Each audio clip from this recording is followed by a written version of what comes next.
And first I would like to thank Reverend Holly and Mike for this great organization and for inviting us. And thank you for having us, and welcome to Saint Muhammad is the last messenger, prophet of God. And so he was born in 571. Then when he was 40, Muslims believe that he got revelation. So they believe that the Quran was revealed to him verse by verse. When he was 25, he got married to a woman. Her name is Khadija. This is very important because Khadija, she was a businesswoman, very rich, and she was 40 years old, and she was, how do you say in English, widow. So she was already had 2 marriages, so Muhammad was her 3rd marriage. So this is, I think it's a very important story in our history, but I think many Muslims, they don't know, either they don't know or they don't want to practice the way that the Prophet did. And so when he was 40, the revelation revealed to him, and so he was so nervous, so scared that when he was in the cave, he didn't know what's going on really.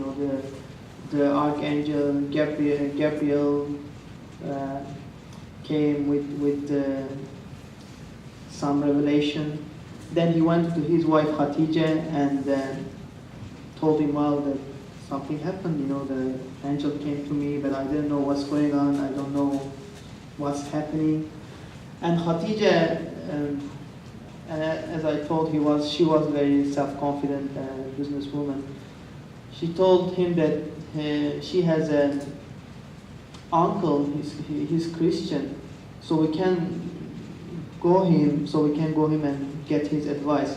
So I will tell the several stories that like how the first Muslims they encountered Christians. I think this is very important in that time for interfaith dialogue, for cooperation. So the name of the Christian, I don't know it is like in how the situation in the Christian history, but this is in our tradition. Like if you look at any books about Islam, you will see these stories. Then, so her uncle's name was Waraka, and they went to Khadija's uncle and told the situation. Then Waraka told them, well, this is obviously a revelation, but I will not be able to see you, but people, they will exile you, they will persecute you, and they will torture you. So because of this revelation, when you announce that you will be the next prophet or the last messenger, so you will have lots of problems, but I will not be able to see it because he was so old, and maybe he was a saint and he knew that he will pass away before the prophet. When the message comes, the people will oppose, because you attempt to change the society, the established situation. So it is hard for people, to adapt the change. So it was the same for Islam as well. So the pagans, they opposed him, Then they exiled him, they persecuted him, who persecuted them, the prophet. And one of the story in the Islamic history that went, so it was like a tough time for Muslims. And so according to Islamic belief, then the revelation came to the prophet, then go to Abyssinia, like in that time it's Ethiopia. There is a Christian king, then he will protect you against pagans. So they immigrated to Ethiopia, and pagans. So some of the pagans was very good friend of the king. They sent the delegation to prevent the king to welcome these Muslims. That he should send them back so that they can torture them. So the Muslims, they went to Ethiopia, and also the pagans, they sent their delegation. So there was a kind of a discussion between the king, the pagan delegation, and Muslims. So then the king would ask them, so what does your prophet recommend you? What is he saying? Then there are some certain verses about Mary, about Jesus in the Quran. Then the Muslim delegation, he will recite these verses to the king. And then the other delegations, the pagan delegations, they will oppose. But I mean, you are welcoming these Muslims, but they don't believe in Trinity. They don't. So they have also some problem with your religion as well. Just to get them back. So it was a way that he was talking. So the Christian king, he listened them a lot, like in details. What is the belief? What is the prophet is recommending them? What they think about Jesus? That Jesus is a prophet. So Muslims believe that Jesus is a prophet, and Mary. So there's a very detailed story in the Quran about Mary. When she was a baby. So then he will recite all these details, and at the end, so the king didn't let pagans to take Muslims, and he said to one of the delegation, "Come to me, be closer," and he made a line between himself and the Muslim delegation, a line, just you make a line, and he told him the difference between us and you is just this line. Because when you look at the Islamic history, we have, in terms of biography, so for Muslims, there are two basic sources. One of is the Quran, the Word of God, and one is the Hadith, the saying and the action of the Prophet. And the third one is there are some biographies written lately by some Islamic scholars. And so you see this story in this biographies. This is a very common story, so we like to share this story with you. So yeah, this is our perception of Christians. And Quran, because Islam came after Christianity and Judaism, Quran talks a lot about Christians, about Jews. So talking in a very pluralistic way against Christian and Jews, and there is a special term for Christian, Jews, and Muslims. They are considered the people of book. So they have a very special place in Islamic tradition. For Muslims, if you think the equivalency of Jesus, Muslim, they will say Quran. So Quran is the word of God for Muslims, like Jesus is the word of God for Christian. So just the equivalency, just keep in mind. So, but the problem when you see in the Islamic world, so because Muslims, they take the Quran very seriously, and so there are some problems with interpretation.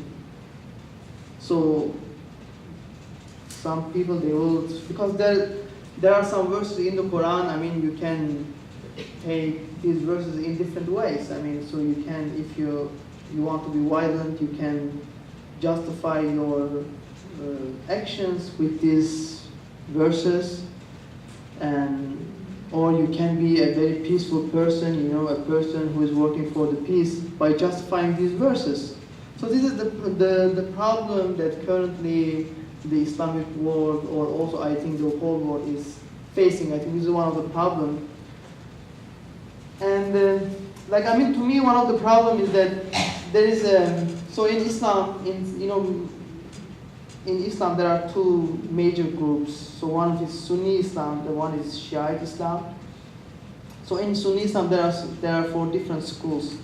So one of them is Hanafi, and I just want to come to point to how Osama bin Laden, he emerged, so what he comes from, ideologically. And so he comes from one of these schools, and of course one of these schools, this is called Hanbali school, is not